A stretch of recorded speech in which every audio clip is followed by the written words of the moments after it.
안녕하세요, 여러분. AWS 빌더스 행사에 참석해 주셔서 감사합니다. 저는 AWS에서 솔루션스 아키텍트로 근무하고 있는 이지영입니다. 이번 시간은 AWS 클라우드 보안 필수 요소에 대해서 배워볼 예정입니다. 강연 중 질문하는 방법은 화면과 같습니다. 고토웹이나 퀘스천 창에 자신이 질문한 내역이 표시됩니다. 기본적으로 모든 질문은 공개로 답변이 됩니다만 본인만 답변을 받고 싶으시면 비공개라고 하고 질문해 주시면 됩니다. AWS를 구성하는 서비스는 다양해지고 있습니다. 또한 사용자들도 단순히 블로그를 위한 서비스부터 개인 식별 데이터 등 민감 데이터를 처리하는 서비스까지 다양한 서비스들을 위해서 AWS 클라우드를 이용하고 있습니다.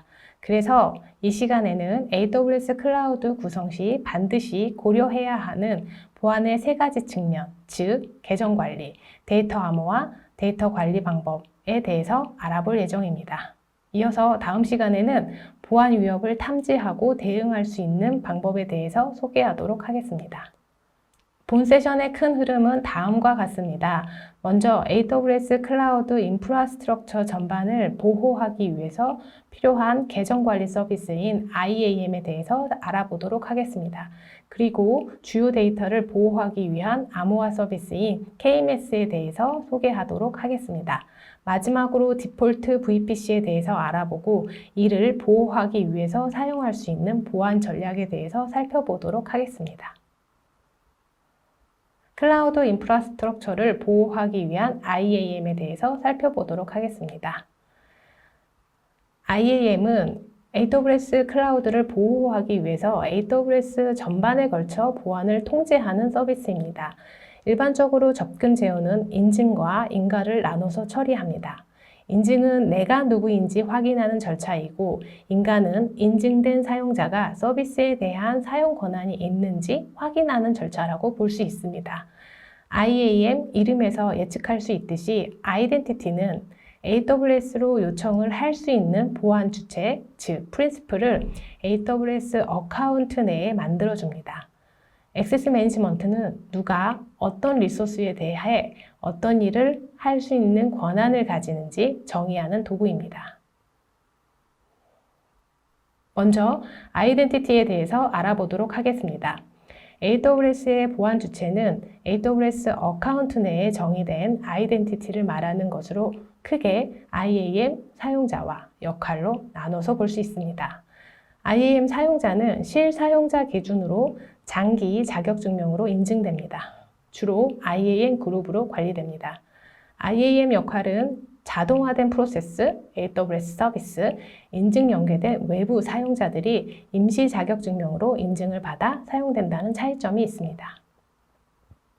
앞에서 잠깐 언급드렸던 IAM 그룹은 보안 주체는 아니고 IAM 사용자의 역할에 따라서 그룹에 포함을 시키고 여기에 권한을 설정하여 관리를 단일화하기 위한 것입니다. IAM 사용자에 대해서 살펴보도록 하겠습니다. AWS 서비스를 사용하기 위해서 계정을 생성하는데 이때 사용한 이메일 계정과 동일한 루트 사용자를 가지게 됩니다. 이 루트 사용자는 너무 많은 권한을 갖는 슈퍼 유저이기 때문에 보안상 자유롭게 사용할 수 있는 계정은 아닙니다.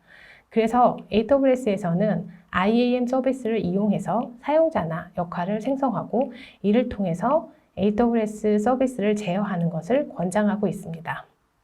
AWS 관리 콘솔에 로그인할 때 왼쪽은 루트 사용자로 로그인을 하는 경우입니다. 오른쪽은 IAM 사용자 메뉴에서 생성한 IAM 사용자로 로그인하는 경우입니다. 왼쪽 화면을 이용해서 관리 콘솔을 이용한다면 개별 IAM 사용자를 만들어 사용하시고 루트 사용자는 필요한 경우가 아니라면 사용하지 않는 것이 좋습니다. IAM 사용자는 어떤 식으로 동작하는지 살펴보도록 하겠습니다. AWS를 사용하기 위해서 사용자의 계정 정보 및 비밀번호를 관리 콘솔에서 직접 로그인하여 사용할 수도 있고 CLI나 SK 등에서 액세스 키와 시크릿 액세스 키 페어를 통해 인증을 받을 수도 있습니다. IAM 사용자로 로그인하는 경우라면 장기 자격증명을 사용해서 서비스를 접근하기 때문에 주기적으로 비밀번호를 교체한다던가 액세스키를 교체해 주는 것이 중요합니다.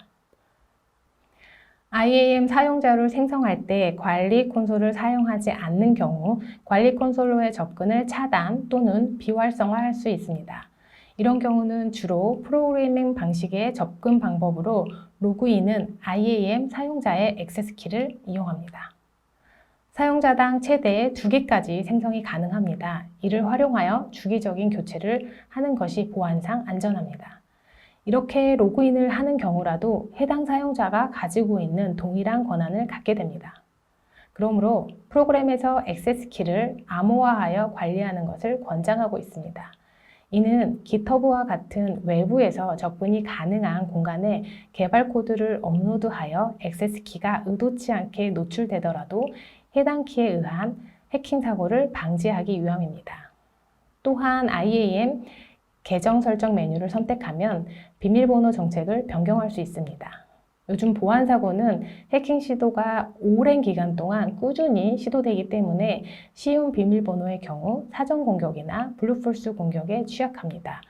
IAM 사용자가 쉽게 해킹되지 않도록 강력한 비밀번호 정책을 사용하시기 바랍니다. 루트 사용자나 관리자 권한이 있는 IAM 사용자의 경우 추가적인 인증 체계인 MFA를 활성화하는 것을 권고드립니다. MFA를 활성화하는 경우 사용자는 로그인할 때 패스워드 이외에도 모바일 앱이나 OTP 기기를 가지고 있어야 하므로 보안을 강화할 수 있습니다. 의도치 않게 사용자의 패스워드가 노출되더라도 OTP가 없기 때문에 최종 로그인은 실패하게 됩니다.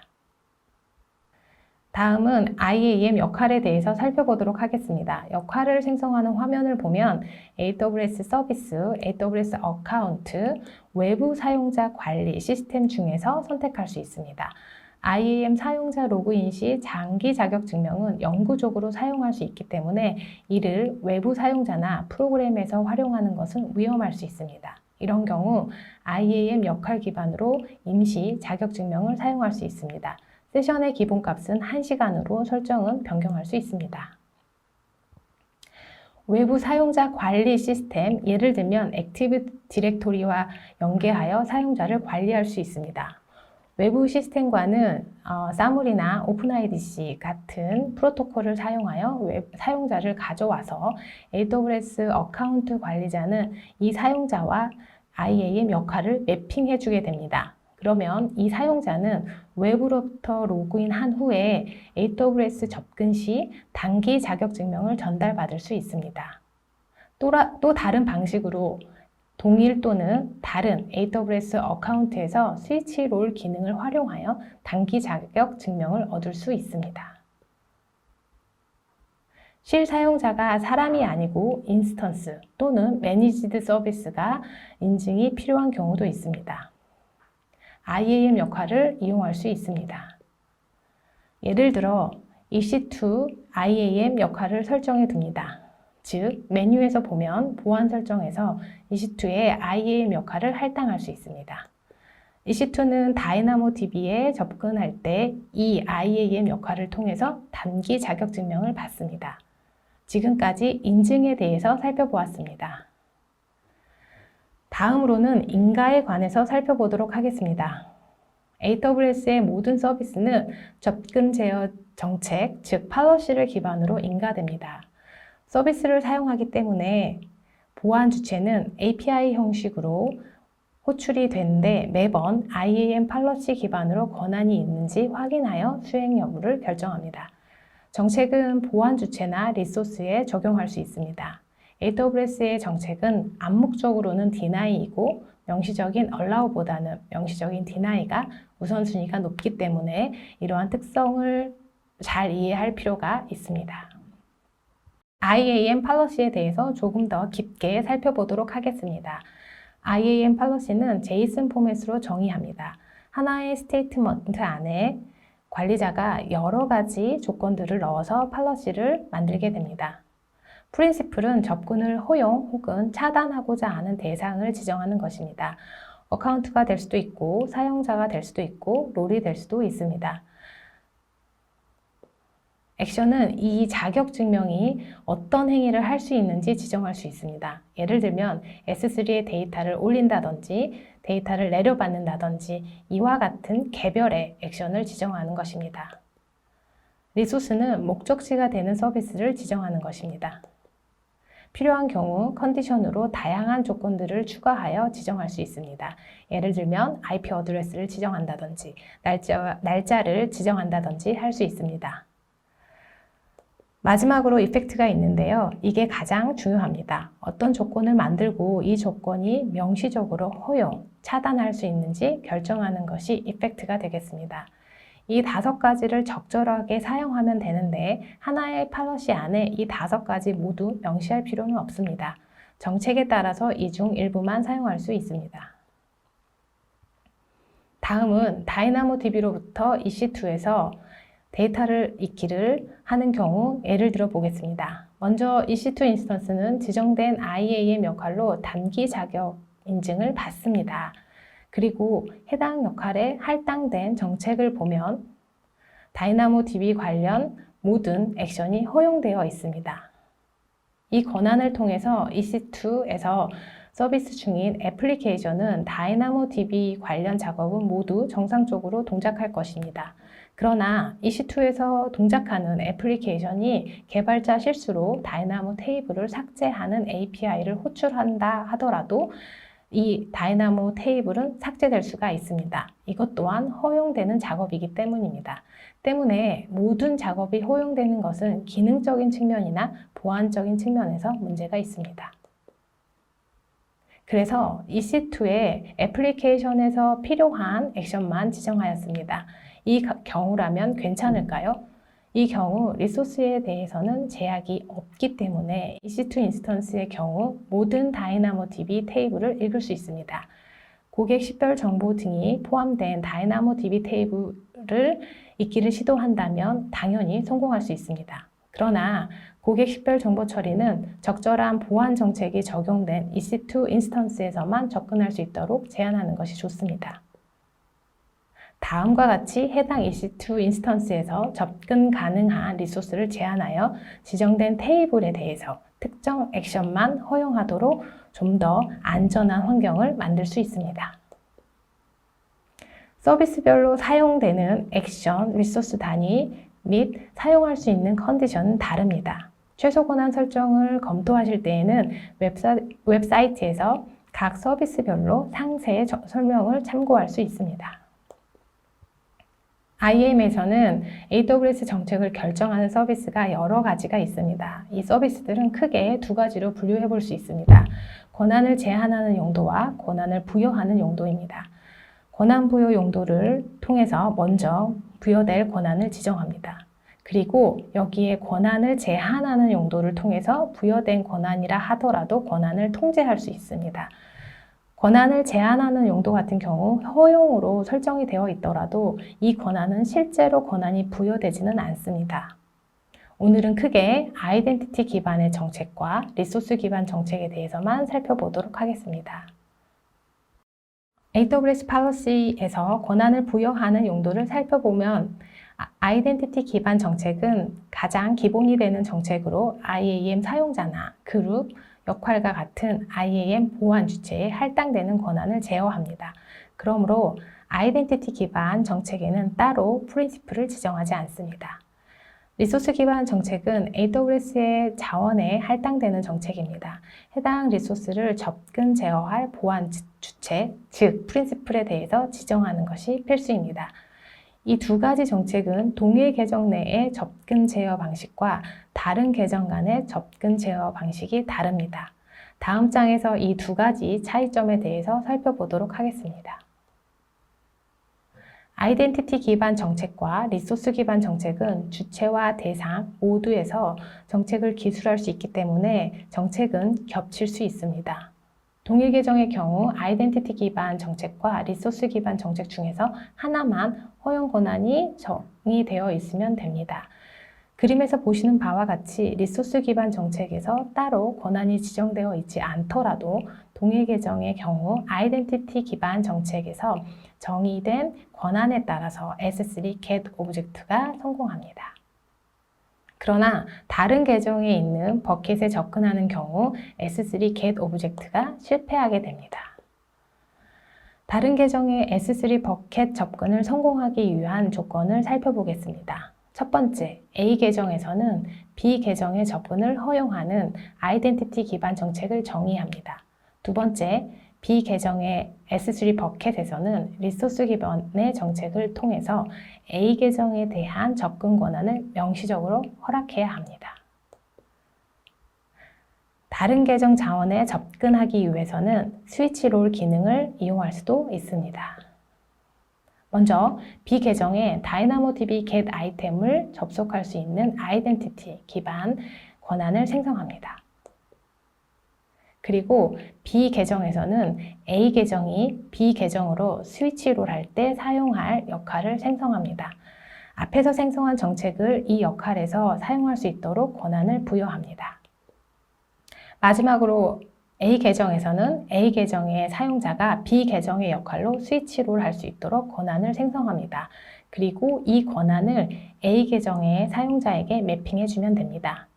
설정이 완성된 후 동작 방식을 보면 A 계정의 사용자는 먼저 B 계정으로 롤을 변경하여 B 계정의 단기 자격 증명을 얻습니다. 이 단기 자격 증명은 B 계정의 것으로 아이덴티티 기반 권한으로 정의된 DynamoDB get 아이템 권한을 이용해서 호출을 성공하게 됩니다. 다음은 고객의 주요 데이터를 보호하기 위해서 적용할 수 있는 KMS에 대해서 살펴보도록 하겠습니다. AWS 클라우드에서는 암호화를 위해서 키 매니지먼트 서비스, 즉 KMS 서비스를 제공하고 있습니다. 이를 사용하면 손쉽게 키를 생성하고 관리하고 다양한 AWS 서비스와 애플리케이션에서 암호화 사용을 제어할 수 있습니다. KMS는 다양한 기능을 제공하지만 오늘 여기에서는 간단하게 봉투 암호화에 대해서만 다루도록 하겠습니다. 자세한 사항은 AWS KMS 관련 영상을 참고하시기 바랍니다.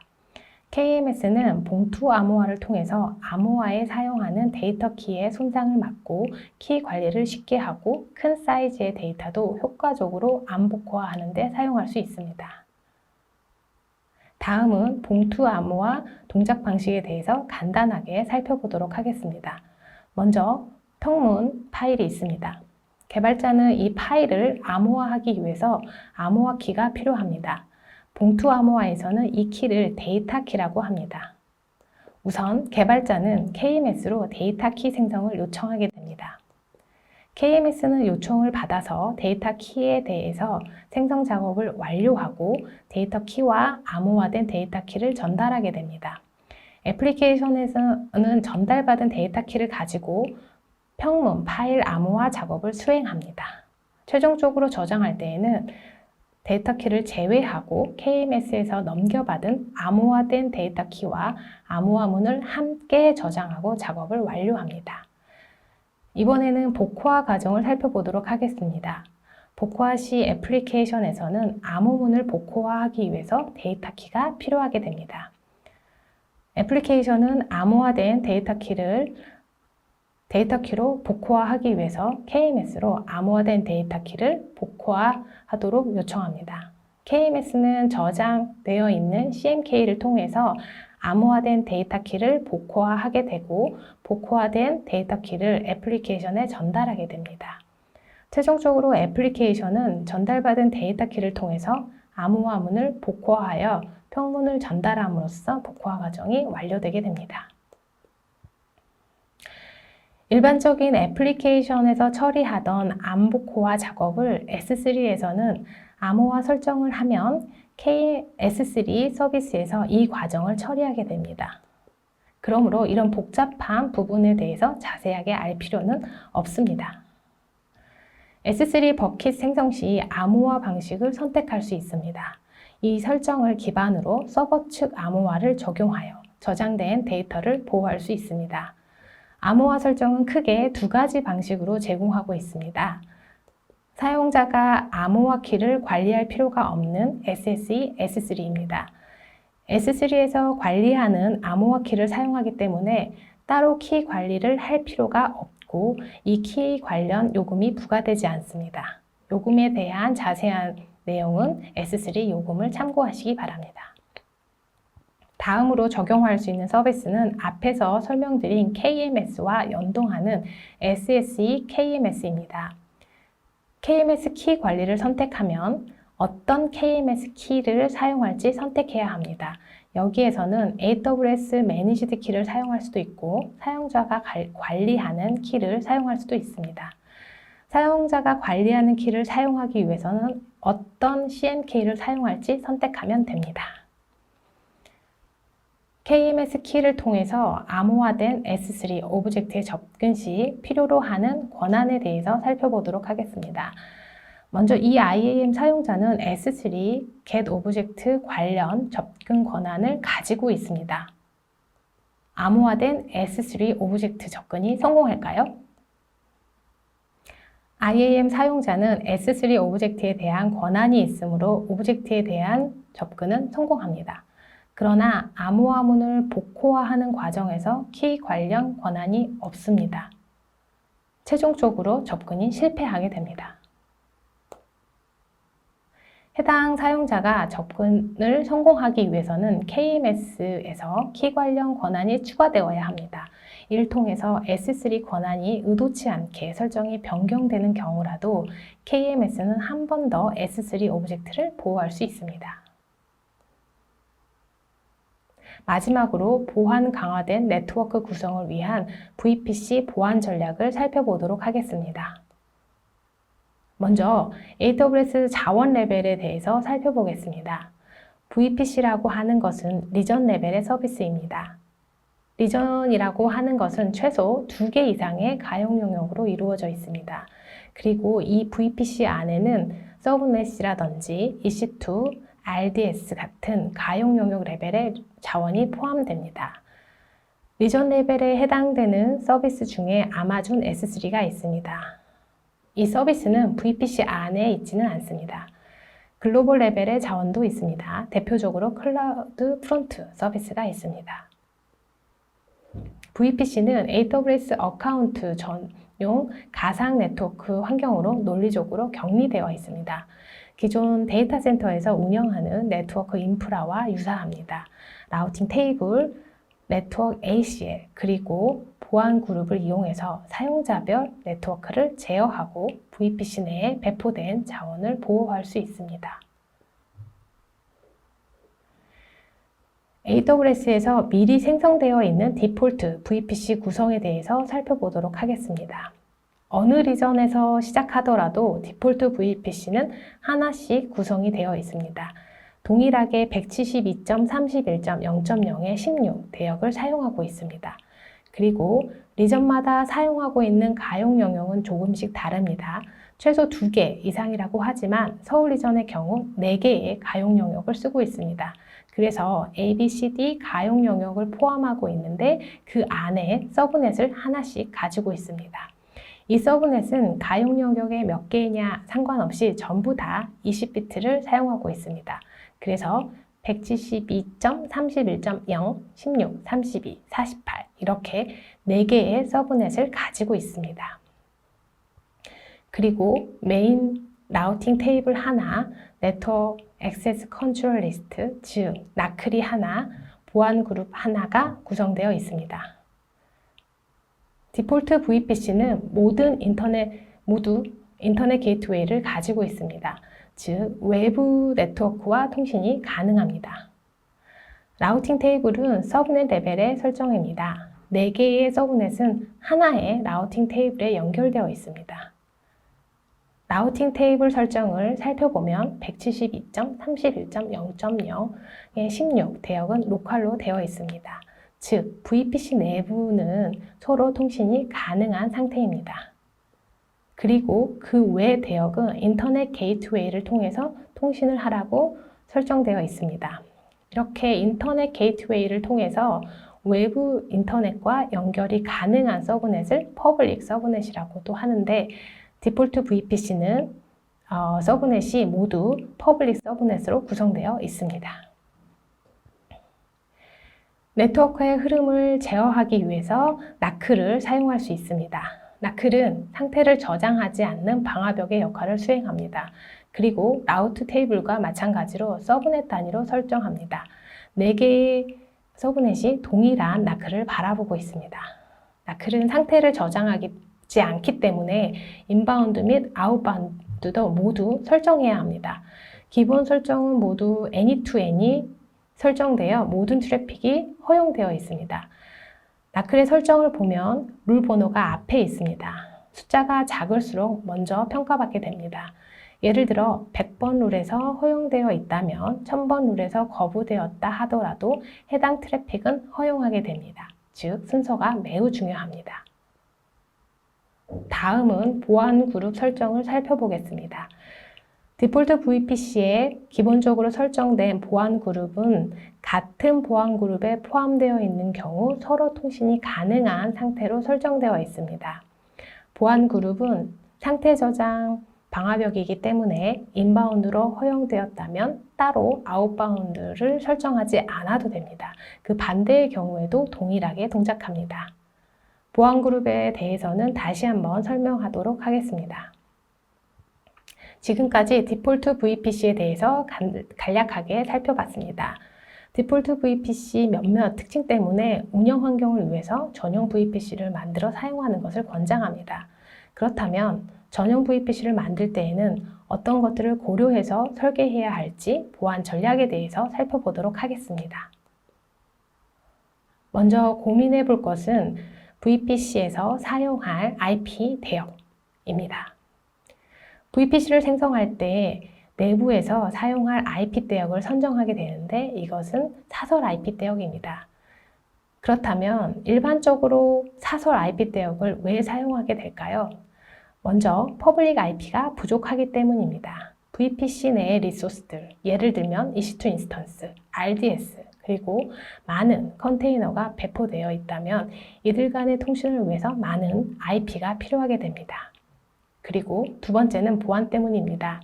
VPC 내에서는 리소스 간의 프라이빗 IP로 통신하게 되므로 외부 인터넷에서 접근을 원천 차단할 수 있습니다.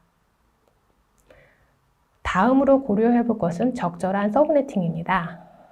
VPC 리소스 중에서는 외부 인터넷과 양방향 통신이 필요한 경우도 있고 아웃바운드 통신만 필요한 경우도 있고 보안상 이유로 아예 외부와 인터넷 연결이 차단되어야 하는 경우가 있습니다.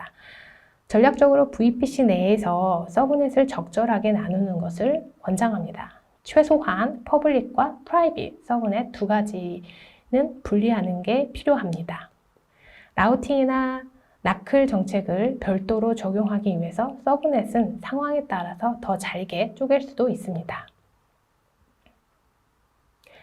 외부 인터넷과 양방향 통신이 가능하도록 퍼블릭 서브넷을 설정할 수 있습니다.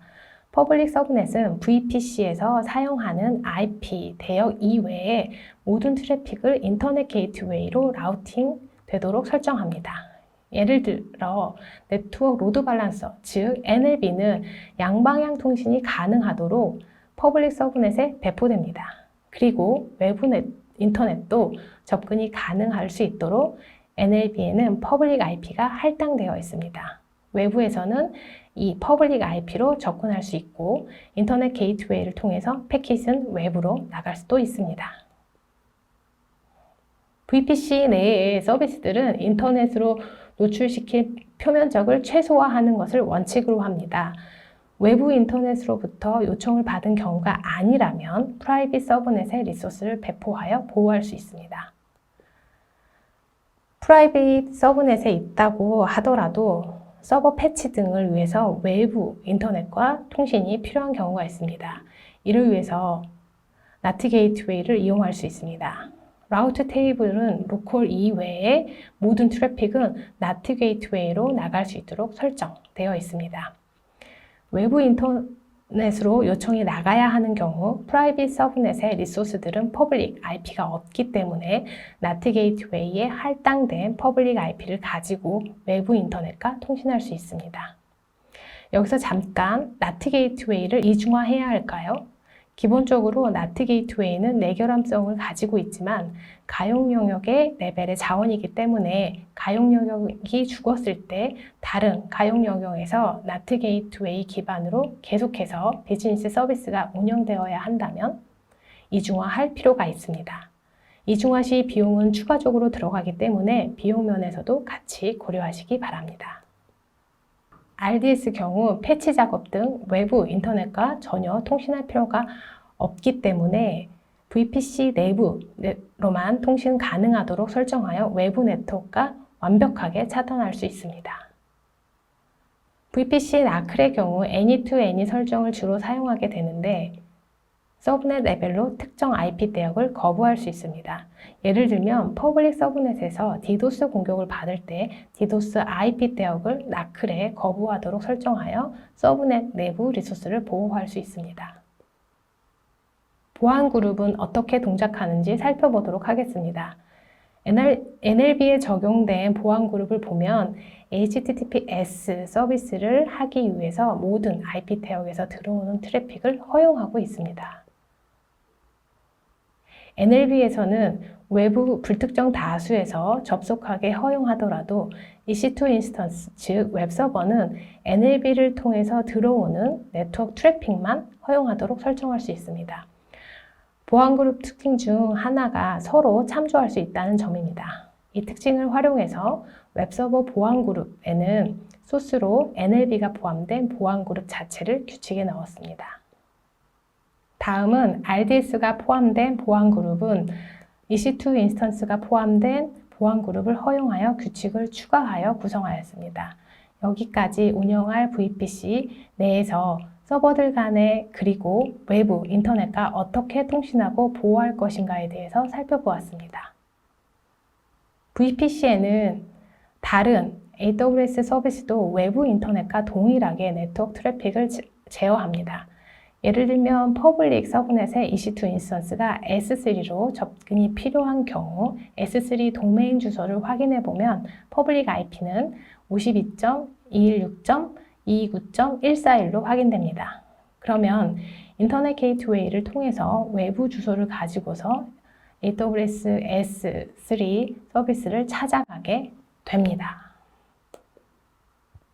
프라이빗 서브넷에 있는 EC2 인스턴스의 경우 퍼블릭 서브넷에 NAT 게이트웨이로 네트워크 트래픽이 전달되고 이후는 NAT 게이트웨이를 통해서 외부 인터넷과 통신하게 됩니다. 결국 퍼블릭 서브넷에서 접근하는 방식과 동일한 방식으로 네트워크 흐름이 제어됩니다. 그런데 생각해 볼 것은 S3, 다이나모DB와 같은 서비스와 VPC 간에 통신할 때 꼭 외부 인터넷을 통해서 접근하는 방법밖에 없을까입니다. 이 시간에는 게이트웨이 엔드포인트와 인터페이스 엔드포인트를 통해서 내부로 연결하는 방식을 살펴보도록 하겠습니다. 먼저 S3나 다이나모DB 서비스와 통신할 때 사용할 수 있는 게이트웨이 엔드포인트에 대해서 보도록 하겠습니다. S3를 예를 들어 보면 S3 게이트웨이 엔드포인트를 설정할 때 S3와 통신할 서브넷을 선택하게 됩니다. 이렇게 되면 S3가 사용하는 IP 대역들을 프리픽스에 담게 되고 S3로 갈 때에는 이 프리픽스를 통해서 갈 수 있도록 서브넷에 연결된 라우팅 테이블에 이 설정이 추가됩니다. 라우팅 시 추가된 S3 프리픽스가 더 구체적인 경로이기 때문에 이 정보를 참고하여 게이트웨이 엔드포인트를 통해서 S3로 통신하게 됩니다. 이 구성은 앞서 설명한 NAT 게이트웨이를 이용한 방법보다 보안적 이점 그리고 비용상 이점이 있으니 참고하시기 바랍니다. 또한 VPC 엔드포인트 팔로시를 통해서 IAM 정책을 적용하여 접근을 세부적으로 제어할 수도 있습니다. 다음은 인터페이스 엔드포인트입니다. 동일하게 AWS 내부 네트워크를 통해서 AWS 서비스로 접근한다는 공통점이 있습니다. 차이점은 게이트웨이 엔드포인트는 S3나 다이나모DB만 지원하는데 그 외 95개 이상의 AWS 서비스는 인터페이스 엔드포인트를 통해서 통신하게 됩니다. 예를 들면 프라이빗 서브넷에서는 SQS의 대해서 퍼블릭 IP를 찾아갈 수가 없습니다. 이때 SQS 인터페이스 엔드포인트를 생성하게 되면 프라이빗 서브넷에 네트워크 인터페이스가 만들어지고 여기에 설정된 프라이빗 IP로 SQS DNS 주소가 업데이트 됩니다. 여기의 경우 10.0.50.210 및 10.0.51.148이 되겠습니다. 이를 통해서 아마존 SQS로 연결하게 됩니다. 이 인터페이스 방식은 네트워크 인터페이스의 보안 그룹으로 네트워크 접근을 관리할 수도 있고 VPC 엔드포인트를 통해서 세부 접근 제어를 할 수도 있습니다. 지금까지 AWS 클라우드를 보호하기 위해서 적용할 수 있는 기본적인 보안 요소에 대해서 살펴보았습니다. AWS의 클라우드 환경에서 서비스를 보호하기 위해서 이러한 전략들을 이용해서 심층 방어 전략을 구성할 수 있습니다. 이 시간을 통해서 계정 관리, 데이터 암호화, 네트워크 관리 방법에 대해서 알아보았습니다. IAM을 통해서 인증 및 인가에 대해서 확인하였습니다. AWS 클라우드 환경에서 암호화하기 위해서 KMS를 어떻게 활용할 수 있는지, 그리고 KMS 키 권한 관리를 어떻게 하는지 살펴보았습니다. 마지막으로 인터넷 노출을 최소화하기 위해서 VPC를 보호하고 VPC 엔드포인트로 접근 제어하는 방법까지 살펴보았습니다. 이 세 가지를 이용해서 AWS 리소스는 다음과 같이 IAM을 통해서 접근 제어를 하고 VPC 엔드포인트를 통해서 네트워크의 흐름을 제어함으로써 외부 인터넷으로 노출시키지 않고 S3와 통신할 수 있도록 설정할 수 있습니다. 여기서 VPC 엔드포인트 팔러시를 통해서 접근 제어를 세부적으로 수행합니다. 마지막으로 KMS 키 팔러시를 통해서 한 번 더 주요한 고객 데이터를 보호할 수 있습니다. 이와 같이 AWS의 리소스는 심층 방어 전략을 가져갈 수 있으니 오늘 배운 내용을 다양한 워크로드에 적용해 보는 것을 권장합니다. 지금까지 들어주셔서 감사합니다. 앞으로 더 나은 세미나를 위하여 설문을 작성해 주시면 참고하여 진행하도록 하겠습니다. 이상 AWS의 이지영이었습니다.